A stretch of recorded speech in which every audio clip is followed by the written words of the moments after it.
Hello everyone, welcome to my YouTube channel. मेरा नाम है डॉक्टर प्रेरणा और मैं आप लोगों के लिए लेकर आई हूँ इटियोलॉजी ऑफ अबॉर्शन, यानी ऐसे कौन कौन से कॉजेस होते हैं या ऐसी कौन सी वजह होती है जिससे बच्चा खराब हो जाता है शुरू की हाफ ऑफ प्रेगनेंसी में। तो वीडियो को शुरू करने से पहले मैं आपको बताना चाहती हूँ कि मैंने अपनी पहले वीडियोस में आपको अच्छे से बताया है कि ब्लीडिंग के क्या क्या कॉजेज होते हैं, क्या वजह होती है जो शुरू की हाफ ऑफ प्रेगनेंसी में ब्लीडिंग हो जाती है फीमेल्स को। अबॉर्शन किसे कहते हैं, कितने तरह के अबॉर्शन होते हैं, क्या क्या मिलता है, ये सब मैं आपको डिस्कस कर चुकी हूँ अपनी प्रीवियस वीडियोस में। उन वीडियोस को जरूर ध्यान से देखिएगा। और इस वीडियो में मैं डिस्कस करूंगी क्या कॉजेज होते हैं, क्या वजह होती है जिससे अबॉर्शन हो जाता है। बहुत सारी फीमेल्स हमारे पास ऐसे आती हैं जो कि कहती हैं कि मैडम हमारा बच्चा खराब हो गया, क्या वजह रही होगी। तो आइए उन्हीं वजह को डिस्कस करते हैं। पर वीडियो को शुरू करने से पहले मैं आप लोगों को विश करना चाहती हूँ a very happy doctors day to all my loving, caring and dedicated doctors जो कि इस कोविड टाइम्स में इतना अच्छा काम कर रहे हैं for the nation, for the society. You people need a big salute from all of us. And to be very frank, आज तो मुझे भी फेलिसिटेट किया गया है। उस वीडियो को मैं एंड में आपको जरूर दिखाऊंगी कि मुझे क्या मिला। चलिए तो वीडियो को शुरुआत करते हैं कॉजेज ऑफ अबॉर्शन से।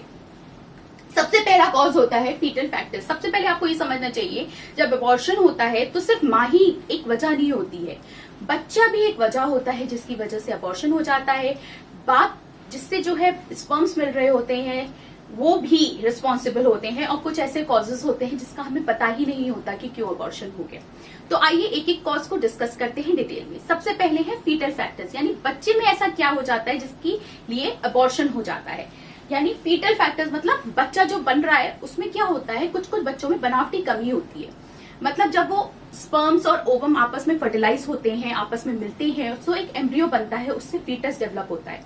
नॉर्मली हमारी बॉडी के अंदर 46XX या 46XY क्रोमोसोम्स होते हैं, लेकिन कभी कभी कुछ कुछ बच्चों में स्पर्म्स में या ओवम में डिफेक्ट की वजह से वो जो स्पर्म्स हैं, या तो वो ज्यादा स्पर्म्स में या फिर ओवम में जो डिफेक्ट हुआ उससे क्या होता है, जो क्रोमोसोम्स हैं वो नॉर्मल 46XX या 46XY नहीं होते हैं, या तो उसमें ट्रिप्लॉइडी हो जाती है, टेट्राप्लॉइडी हो जाती है, या ट्राइसोमीज हो जाती है। मतलब 3 क्रोमोसोम हो गए, 4 क्रोमोसोम्स हो गए, या 3 पेयर हो गए, ऐसी चीजें हो जाती हैं। तो इस वजह से बच्चे के अंदर बनावटी कमी आ जाती है जिसे हम कहते हैं chromosomal anomalies, chromosomal defect, genetic defect, बनावटी कमी, जिसकी वजह से अबॉर्शन हो जाता है।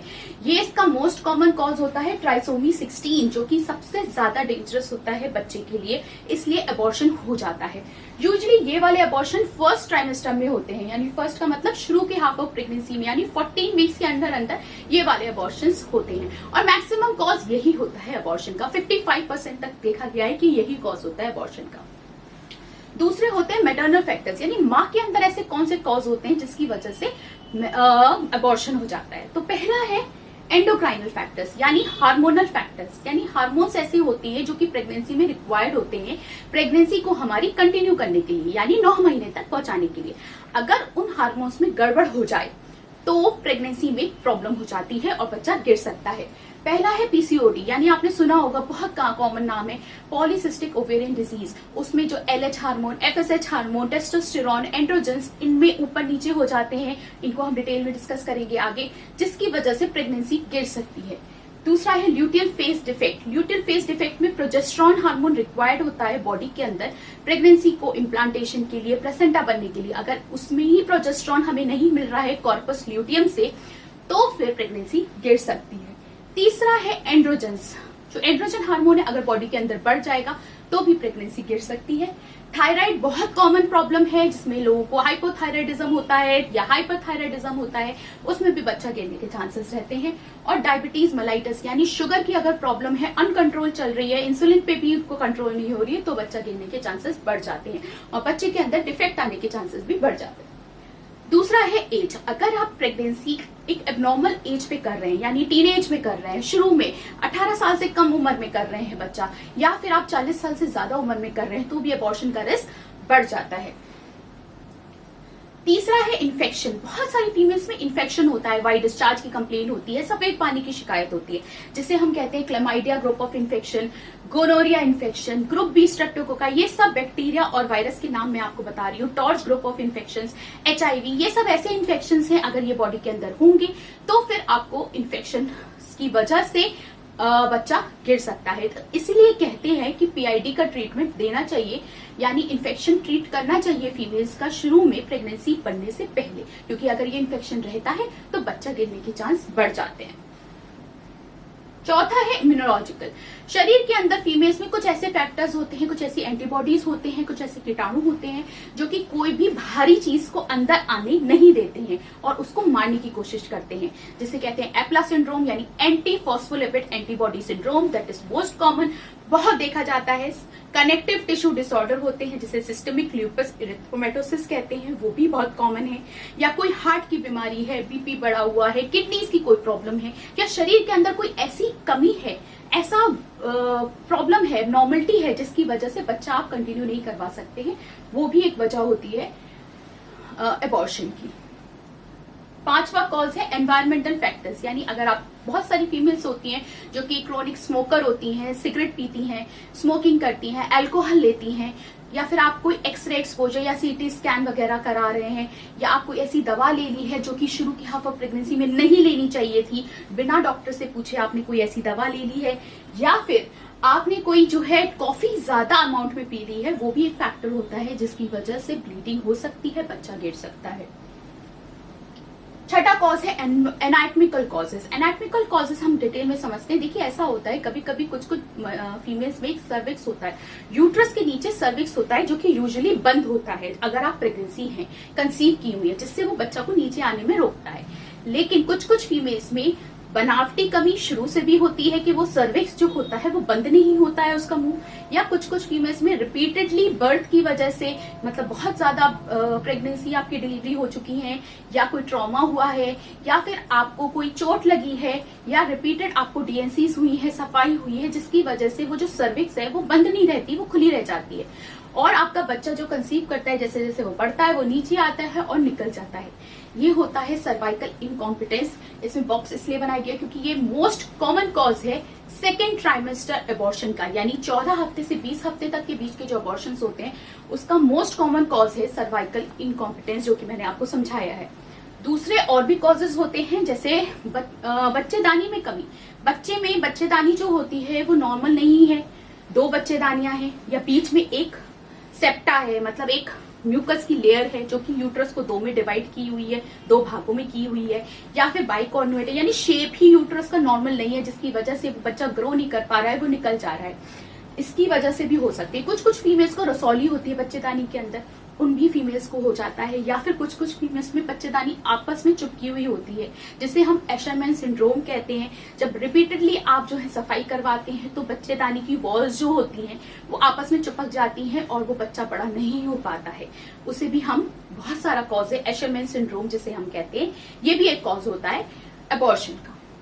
लास्ट है ट्रॉमा, कि आपको कोई चोट लग गई, आप गिर गए, है ना, या फिर आपको कोई हैवी वर्क कर लिया जिसकी वजह से आपको अबॉर्शन हो गया, ये ट्रॉमा लास्ट फैक्टर आता है।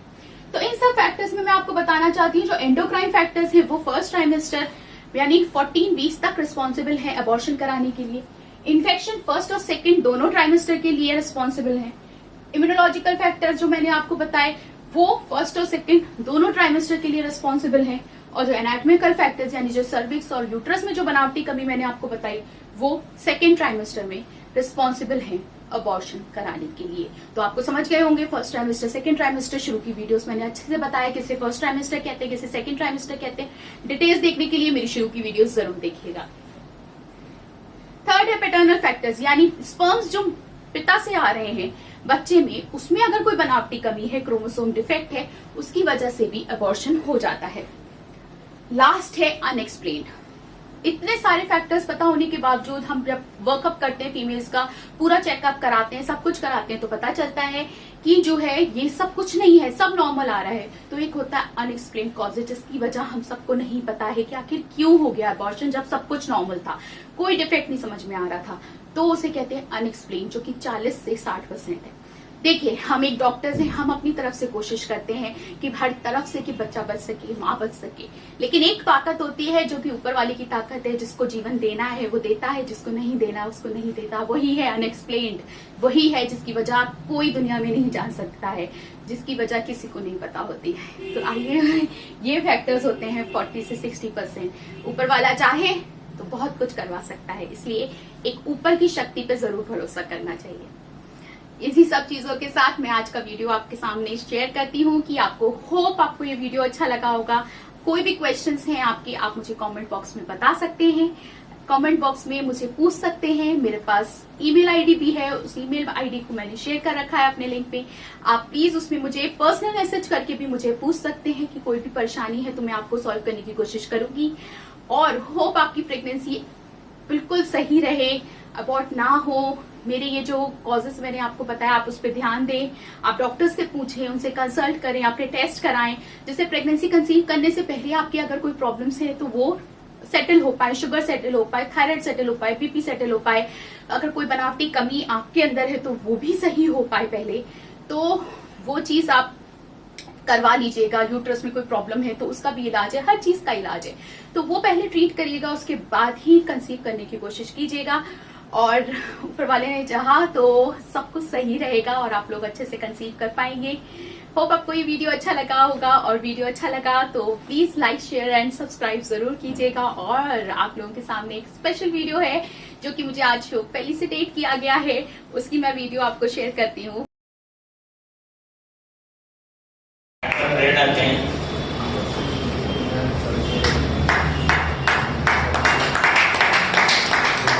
गाइस, आज हमें फेलिसिटेट किया गया, हम लोगों को लॉयंस क्लब अलीगढ़ के द्वारा मुझे ये फेलिसिटेट किया गया डॉक्टर्स को on the occasion of doctors day today. तो मैं आपको क्लोजअप दिखाना चाहती हूँ। ये देखिए, ये मेरा पिक है, इस पे हैप्पी डॉक्टर्स डे लिखा हुआ है by Lions club Aligarh. So it is a beautiful token, हम लोगों को बहुत अच्छा लगा। And thank you Lions club for felicitating us.